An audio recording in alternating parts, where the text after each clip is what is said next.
Hailuoto is a small island with 1,000 inhabitants, located in the far north of the Baltic Sea in Finland.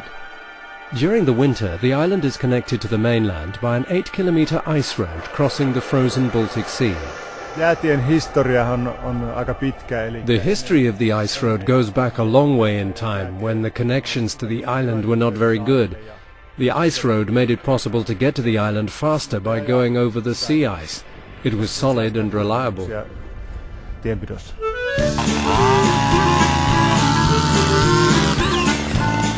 Jarkko Pirinen and Seppo Nauska maintain the ice road during the winter.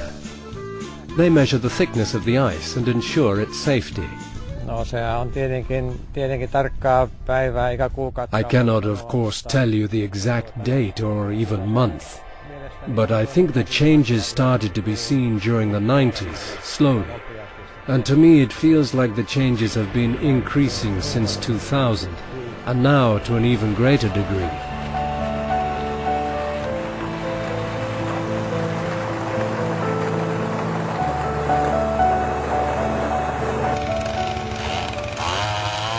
What we can see is, in the Baltic is that the extremely cold winters, they are not anymore observed here.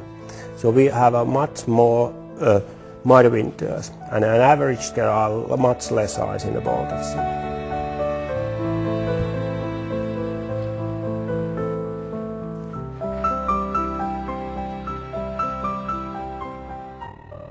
These large changes in sea ice has happened during the last 20 years. So the 1987 was the last year when almost the whole Baltic was ice covered. Since that, there has been only mild on average winters in the Baltic Sea.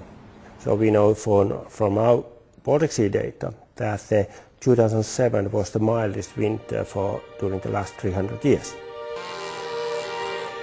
The thinning of the Baltic Sea ice in winter means that Jarkko and Seppo have to monitor the thickness of the ice regularly to make sure that the ice road is safe to drive on. Jäätiet on ollut pitkään. We have had ice roads for a long time here at Hailuoto Island. The maintenance of the road has stayed the same. What has changed is the pattern of upkeep of the road due to the changing road conditions because of climate change.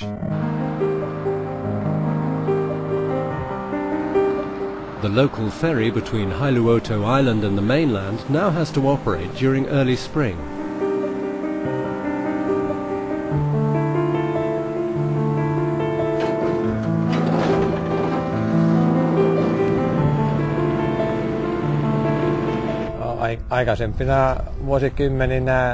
In previous decades, the sea froze over by the autumn, in November or December, and then it would stay frozen. Now there are warm and windy periods, like we have today. When these occur, the ice gets blown away so that the process of freezing over has to begin again, leading to delays in the construction of the ice road. Now, since the beginning of 2000, we have only been able to start making the ice road in February, meaning a delay and change of 2 months.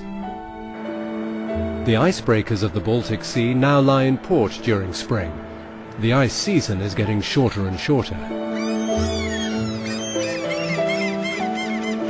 Now we are already seeing these changes, what was forecasting 20 years ago.